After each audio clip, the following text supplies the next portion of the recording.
Okay, so time flies and it's already time for the third module of this course. And for the last 2 weeks, we've been talking about effective teams and how to build them and what kind of culture they need to nourish to be able to handle change. And this week, we're going to dig into a little bit how to prototype new ways of working. And to do that, we have our wonderful guest, Alison Coward, here to help us. Hello. Hello. Hi. Super nice to have you here. Thank you for being here. Great. I'm just going to hand over to you to introduce yourself and kick off this module. Brilliant. Thanks, Joanna. Hello, everyone. So my name is Alison Coward, and I have a company called Bracket. And at Bracket, I focus on helping people in teams, particularly creative teams, to work better together. And I mainly do that through workshops. So I do a lot of workshop facilitation and bringing teams together and helping them to brainstorm and run strategy days and project kickoff sessions. But then I also teach people how to run workshops as well. And increasingly through my work, since I started Bracket, I realised that workshops is becoming more of a way that people get work done.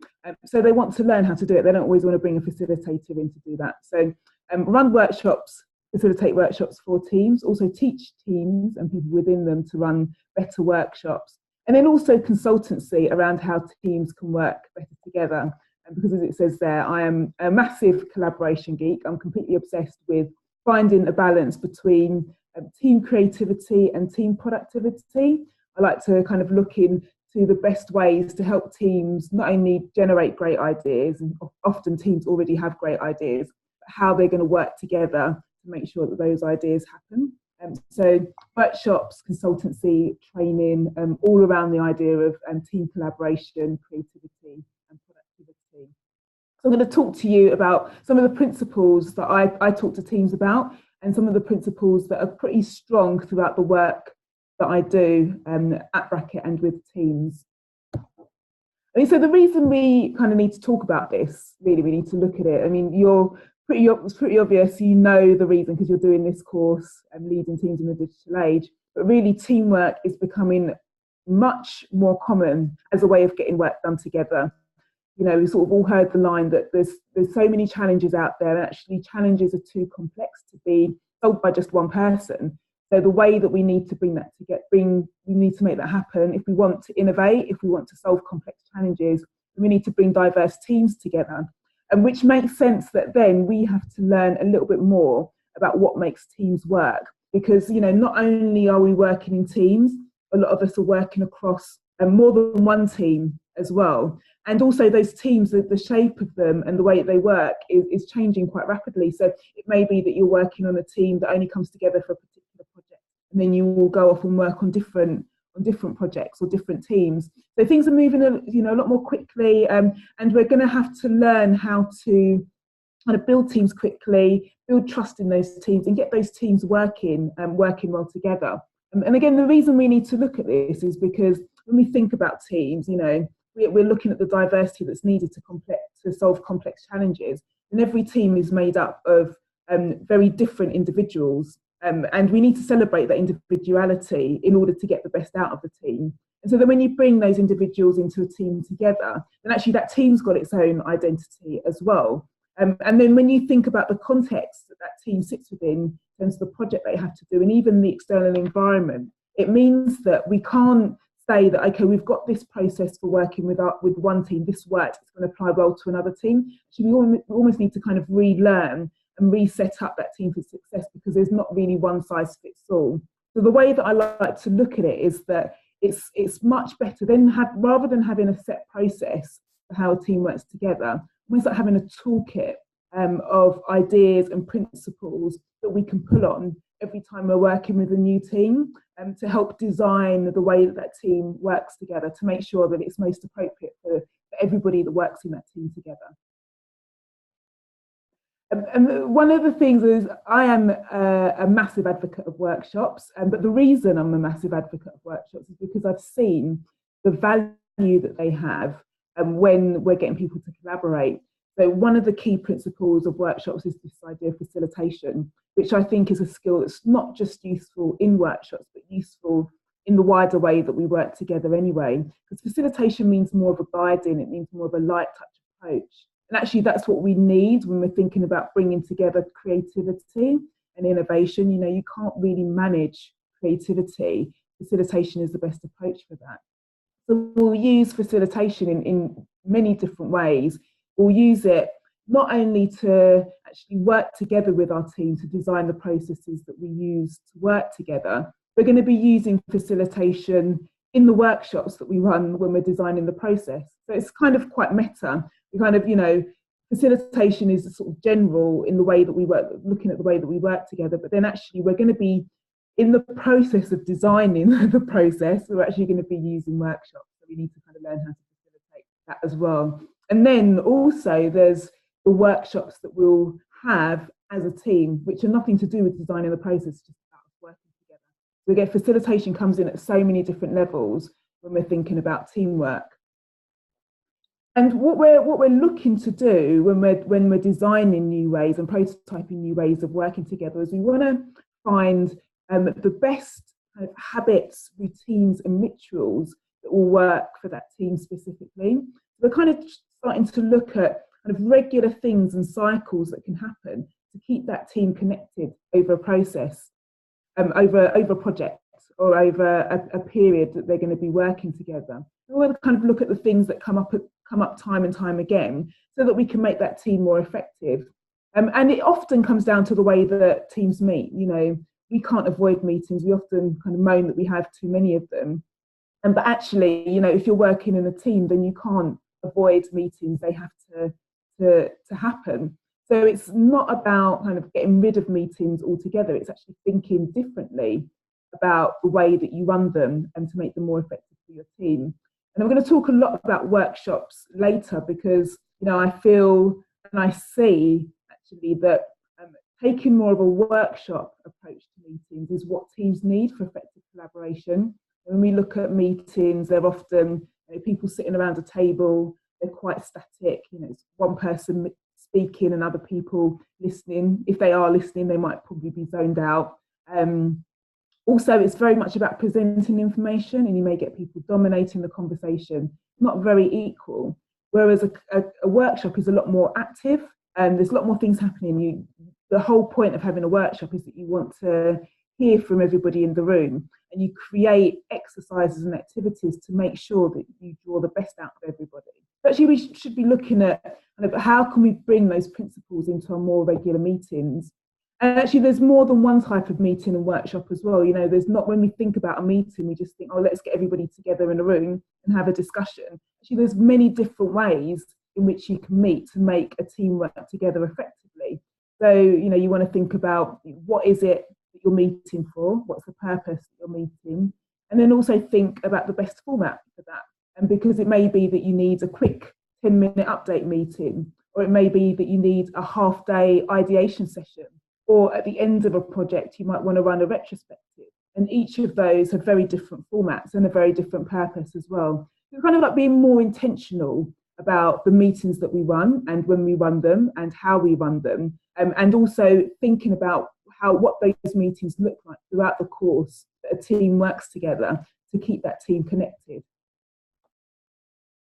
So there's two other principles. I mean, for me, in all of the work that I've done, when I'm thinking about prototyping new ways of working, it's essentially, it comes down to these two things, communication and trust. You're designing to encourage communication and you're designing to establish trust in a team.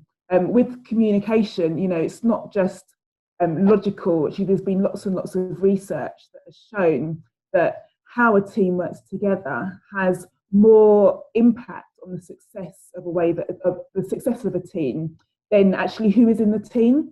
So looking at how that team stay in contact, how they communicate, the methods of communication is far more important than making sure that you've got you know, talent on the team. And then when it comes to trust as well, again, you know, it seems quite logical, it seems basic, something that people often really forget to establish trust and make sure that there's trust between team members.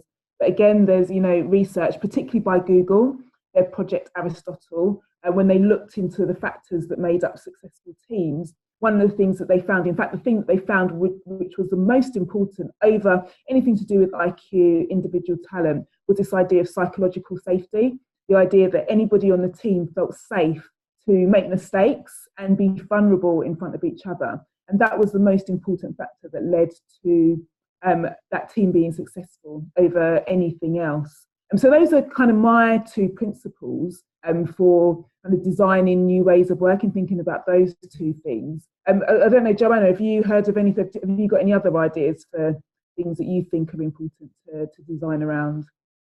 I mean, first of all, I really agree, and especially around trust, which is also one of those things that can be a little bit tricky to build. And you need to put a lot of effort into it and a lot of openness to start building it. But I'm also thinking about something that the participants have been talking quite a lot about in Slack, in the learning groups, which is empathy, which is maybe a combination. If you have trust and there is a lot of communication, it might foster empathy as well in the group.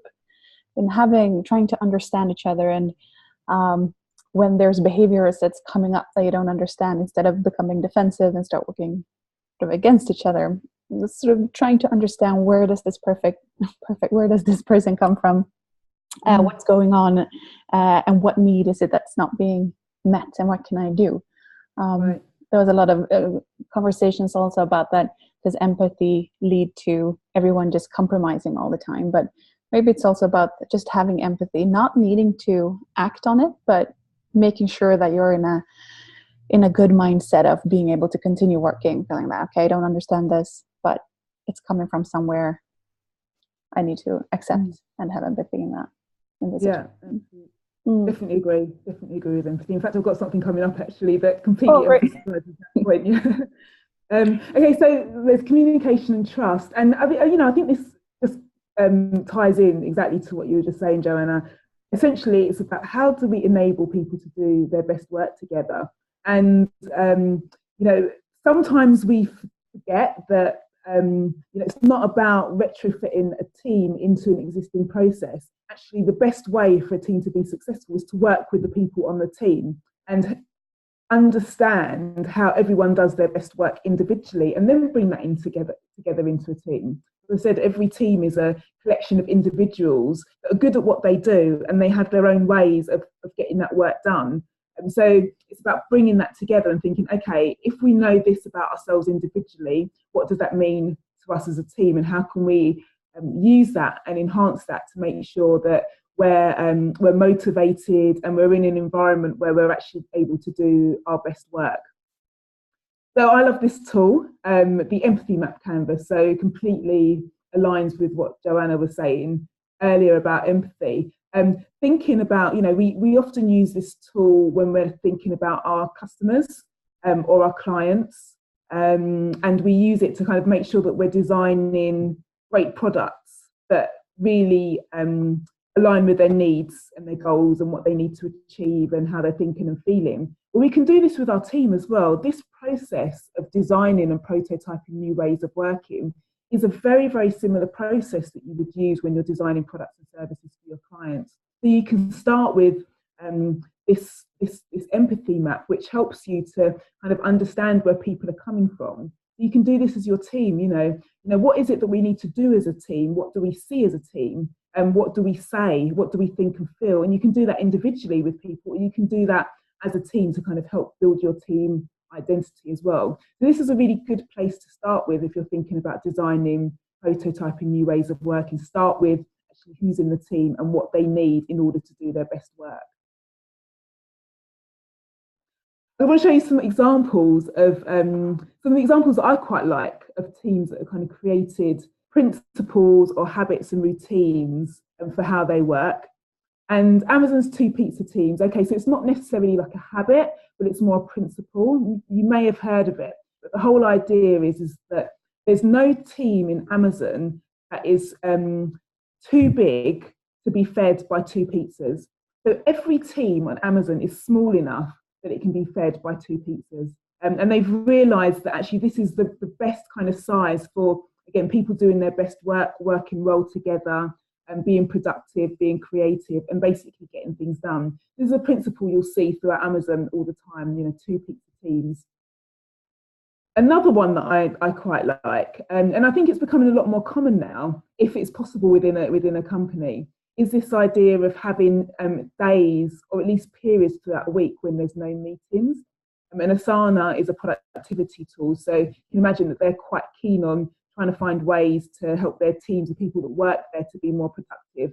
But they established this no meeting Wednesdays because they understood that actually having meetings punctuated throughout a week was actually really preventing people from having long blocks of time which are uninterrupted, so they could really focus on their work and master their skill. And because we're working in the creative sector, we're working with people that work with ideas, actually those long stretches of time are really important to produce good quality work.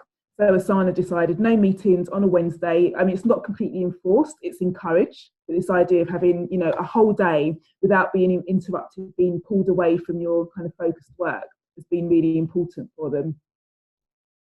And a very small scale is Hyper Island's check-in, check-out. I'm going to hand over to Joanna in a second to tell you a bit about this and how it works. But I've seen and heard examples of where this really simple intervention can have such a massive impact on the way that a team works together. So Joanna, I don't know if you want to explain what a check-in, check-out is. Maybe they've been introduced to it before. Yeah, we started trying it out at the last webinar, but like the reason why we're doing check-ins is basically when you come into a meeting or a workshop, you probably have been running around doing your everyday thing before that, and so it's a way to make sure that you land when you come into the meeting, and this is where I am. So a simple check-in question. Sometimes it's just, how am I feeling? What am I doing? Maybe what do I need to leave outside of this meeting to be able to focus, to be here and now? And it's also a way to sort of open up and sort of ease into what it is that you're going to do and start reflecting a little bit. And it's just like you say, it's one of those small things that has the biggest impacts, especially also when it comes to building trust, I think, and empathy, because coming into a meeting being like, happy to be here, but I also had the crappiest morning with leaving the kids and they were crying and there was no coffee, and well, that people can relate to. So then it's the person sitting in front of you. And as I talked last time, I think, when we were talking about culture with Alex Newman, I said that culture is like a tree that can set roots in seconds. And I mean, you can see that in a meeting. The second someone takes up a phone, starts texting during a meeting, then everyone's going to follow, because that culture sets like this, like, okay, we're okay with using phones in meeting. And I think that it's the same thing with a check-in. The culture sets quite quickly. So if one person opens up a little bit and being like, I'm a little bit nervous about this meeting, or whatever it might be, the rest is they will follow. And also with the checkout, that in the end of the meeting, sort of, how was this meeting? How am I feeling now? Which is also a great opportunity to take a step back. And I mean, it's not unusual in our meetings in my team that, you know, you can have had a meeting and it's fine, and then suddenly in checkout someone says, I did not enjoy this.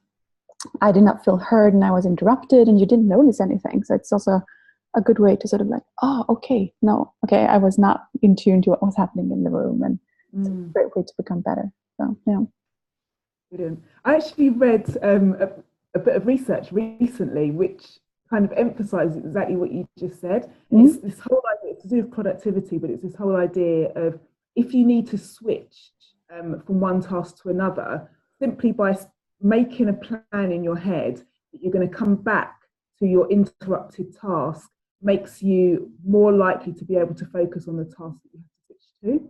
And in the research, they related to coming into a meeting exactly that, and kind of saying, okay, this was what I was doing before, but now for the next half an hour, I'm going to be focused on this meeting, but I will go back to that afterwards. And there's actually research that shows the effectiveness of something like that. So I'll have to send it to you. Please do. Excellent. So a lot of this stuff, the kind of the team habits and routines and rituals, as I said, kind of center around meetings and how we run them.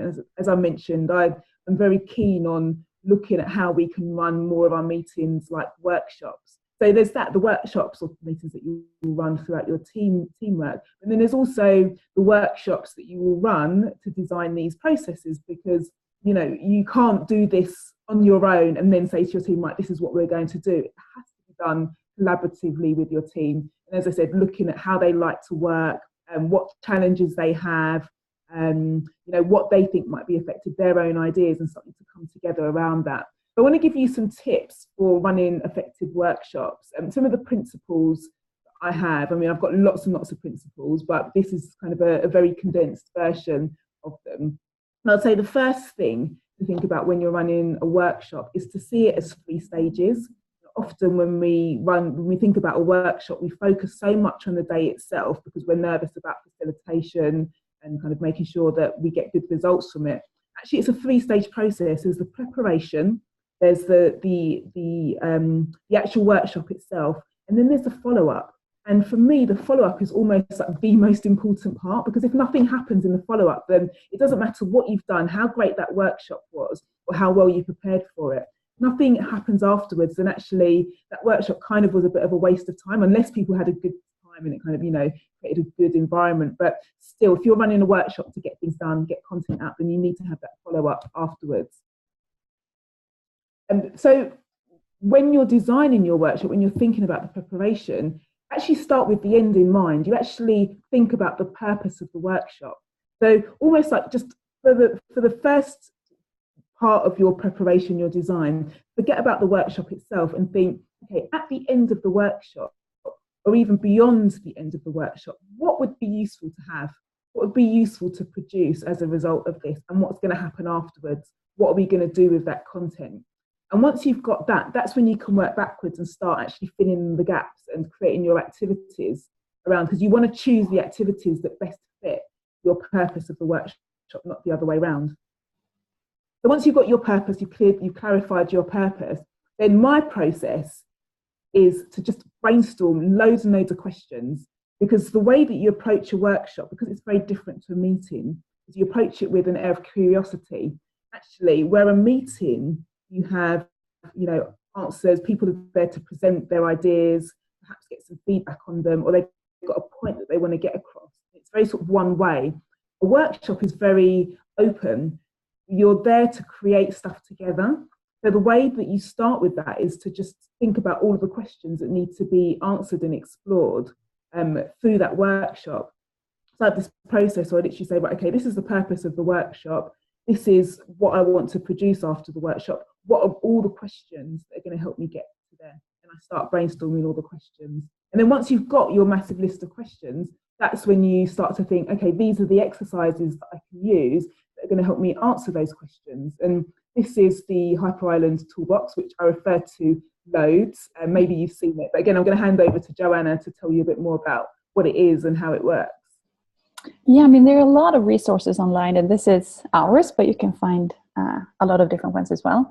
But I mean, it is basically a toolbox with just a lot of different workshops, and you can, as you see on the slide here, you can search on what is it that you need. You need innovation. Is it about building a team? Is it about energizers? Also the time frame and the group size. And there is a lot of different ones, and they're really sort of detailed of how you go through them and all the different steps, and making sure that you reach the result that you want, I guess. And like we've said before as well, that it's important to sort of design them so that you meet that question that you were just talking about, Alison, so that they so maybe not using them exactly as they are described, but making them your own quite a lot. And I mean, then I usually sort of make it this is like a car in one sense. This is a tool. Then if you have a car and you have 2 different drivers driving it, the car is gonna do very different things, and it's gonna end up in different places. So this is very much to how you facilitate it as well, and to make it your own and what style you use. And which is also why we really encourage you to share on Slack when you've had a workshop, because you can do the same workshop, but you're gonna have totally different results depending on what team you were doing, or how you were facilitating, or how you were framing it, or encouraging the group, or steering the group. But I mean, I think this is a great place to find some inspiration. Absolutely. Yeah, I use it all the time. And I'll do exactly what you say. I use it to kind of, grab an exercise, and then I'll adapt it and based on what that workshop needs. It's very rare that I'll use an exact exercise in the exact format that it's laid out there. That's good. You Yeah, should be very disrespectful to the tools and tech. Just redo them. yeah. No, it's a really great resource. So moving on to the workshop itself. Now, I know it can be quite daunting to think about running a workshop if you've never run one before. As I say, a lot of people worry about the facilitation, which is, a very valid thing to worry about, because you want to make sure that it works well and people have a good time. And I would say that if you've never run a workshop before, spend a lot of time on the design, which I'll talk about in a second, but in the workshop itself, focus on the visible elements, because the things that people are going to feel that worked well or didn't immediately are things like, can we see that we generated a lot of content? Can we see how much we did? Are we keeping time? Did this workshop run over? And do we feel like we got a lot done? So focus on, taking notes, making sure that you keep to time, focus on keeping the discussion on track, and making sure that the people in the group feel that they've made a lot of progress. And the thing is, there's a lot of this you can do. You can do a lot of stuff in the design to support you, so that you don't have to worry too much about things going wrong on the day. I mean, things will always change in your workshop. You can design. The more time you spend on your design, the more confident you're going to feel about the facilitation, because you kind of know what direction you want things to go in, or what direction is useful for the purpose of the workshop as well. You want to pay attention to group dynamics. As I said, a lot of this can be addressed in the design. There will be things that pop up on the day, but things like people dominating the conversation, or balancing contributions between introverts and extroverts, or making sure that everybody has a chance to contribute, can actually be designed into the structure of your workshop. So using things like post-it notes, for example, and giving everyone a bit of time. When you ask a question, give everyone a bit of time to note things down individually on post-it notes in silence before they start discussing as a group, because that enables, say, people that aren't used to speaking up to make sure that their ideas are documented and they've got something to say before the more extroverted people in the group start speaking and start kind of directing the conversation. There are little things that you can do in the design of your workshop to help with group dynamics. But saying that, the more knowledge you have about group dynamics, and perhaps particular dynamics that might be at play in your team, the better, because you'll be able to kind of start to preempt what might happen on the day, who's going to be the person that you need to pay more attention to bring them into the conversation, who's the person that usually speaks up first, and you might need to kind of take them aside and say, look, okay, I want to hear your views, but can you give everyone a little bit of time first to contribute, and then we want to hear from you. And that often happens with kind of more senior leaders and people, as I say, that are more extroverted. So there's lots of kind of little things that you can do to pay attention to group dynamics. Another thing, I mean, this is one of the things that I think has made, when I first started facilitating workshops, was one of the things that made the most difference to me. And it's so simple, but it's this, for me, it's this balance between creativity and productivity.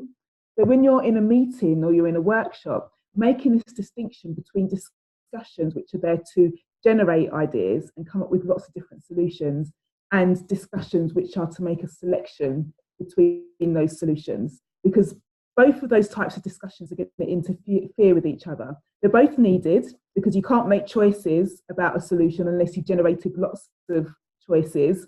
But if you start to try and critique ideas before you've generated lots of them, then actually that's going to frustrate people. You're not going to get the breadth of ideas that you want. And also, when you've moved into a discussion about making choices, if people are still trying to generate ideas, then it means that the discussion is drawn out and you're going back and forth and you end up in discussion loops. So when you're designing your exercises, you're thinking about the structure of your workshop. Think about which of the discussions you're having which are about generating lots of ideas, and which ones are about perhaps critiquing those ideas and coming to a conclusion on which one you might start off with or might go forward with. And then there's a follow-up. So as I said, this for me is one of the most important parts of a workshop. And as a facilitator, if you're the person that's designed and facilitated the workshop, then often the lead on the follow-up will fall to you. You know, everyone might have their tasks and things to get on with at the end of the meeting, but you may need to be the person that, you know, facilitates that. So you're not just facilitating the workshop, but you're facilitating what happens afterwards. Maybe you need to engage people in one-to-ones. Maybe you need to hold another workshop. Maybe you need to kind of follow up with people individually via email to check in with them and see if there's anything they need to kind of get on with what it was that they decided they were going to do. But that follow-up, making sure that the content that you produce in the workshop actually leads into a project or has an impact on a project is what really makes that workshop count. So I want to leave you with one tool that I find has been really useful in prototyping new ways of working. And it's just around kind of making the selection of what you start with. Because if you're having this discussion with your team, then you're probably going to have lots of ideas for things that you could do better and things that you might want to stop doing. But you can't try everything. And actually, you want to start with something quite small and think about it as an experiment. Don't think, okay, this is something that we've said we're going to do. We have to do this no matter what. This is the way that we're going to work from now on. Actually, you're kind of testing it. And you're giving yourself a little bit of time to play out and see if it works for your team, whether it needs some tweaking, if there's other ways that you can experiment with it. So one way that one tool that you can use to help you decide on which ideas you're going to move forward with, after generate, perhaps you kind of had a discussion with your team, which are the parts of our process that we want to improve, or, you know, what ideas do we have for making us work better or helping us to work better together. You can use this impact effort matrix. So you want to split your ideas into those that are easy to do or difficult to do, so high effort versus low effort, and those which are going to have the most impact or the least impact. And you want to go for the ideas that are low effort, really take not very much to for your team to start trying them, and are safe to try as well. They're not going to disrupt everything. Perhaps it's something that that kind of slots into an existing meeting or existing process, something that they can try, but it's going to have the biggest impact. You want to go for these quick wins, something that is easy to implement, but is going to have a really big impact. And that's where you want to start, because the quicker you have a really good win that makes a big difference, then the more your team are going to be prepared to try new things and try new ways of working. So maybe that would be something like the check-in, check-out. You know, it's very, very small. It doesn't mean anyone has to spend any more time because it happens at the beginning of a meeting anyway. It doesn't take much time in a meeting, but actually the results that you can get from a check-in, check-out make a massive difference. So yeah, I don't know if you want to add anything to that in terms of the tools or workshop tips, and I know you run loads of workshops. Yes, that I have. No, but I actually I love this this way of deciding on how to move forward. And actually, on the next slide, we have also sort of some tips on what we want you to do this week when it comes to tasks and workshops. And one of them is exactly what you were saying now, Alison, actually, to take some time with your team and look at how are we working today? How deliberate is our process? And to see, is there something we can start doing to prototype a new way of working? So maybe doing this matrix and seeing some easy things we can do to become more deliberate, and in that way also more effective and work better as a team. Either that, or if you feel that you want to do, look into the toolbox and look at all of those workshops and actually start doing one of those if you haven't already. And some of the ones that we recommend for this week is, we have them on the next slide here, the I Do Art, for an example, which is one of those things that are really, really easy and quick to do. You do in the beginning of a meeting to set the structure, making sure that all of the participants, they know why they're there, they know what's expected of them, and also a good way of setting some guidelines. For an example, if you have that group with introverts and extroverts, and some people speaking up and taking a lot of space, and making sure that you have some guidelines in place that helps you to facilitate later on in the workshop. But there's also like the design sprint, the 90-minute prototype, reflection, and a history map. So that's just some of the ones that we recommend that could be good for the theme of the week to try out. And as always, make them your own. And some last reminders before it's time to to end this is to complete your reflection journals before Sunday, and to then read and comment on each other's, and to continue to take advantage of your learning groups and also the content discussion channel in Slack. We're so happy to see so much activity, and that's really what's going to take this course to another level and make it better. Like I said before, share all those workshops, because even if you do the same workshop, you're going to have different results, so that we get more knowledge from that. And as always, ask on Slack if you're in doubt or have any questions. I think that was everything, right? Yeah, that was everything. Thank you so much for today, Alison. Oh, are we done? We're done. Yeah. If you don't have anything more that you want to add. No, that was awesome. Yeah, thanks everyone, and I guess I'll see you in a couple of weeks for the live webinar. Yes, actually next week, so it's not that far away. So everyone, so write down your questions and be ready to ask them to Alison in the webinar. Okay. See you all. Take care, everyone.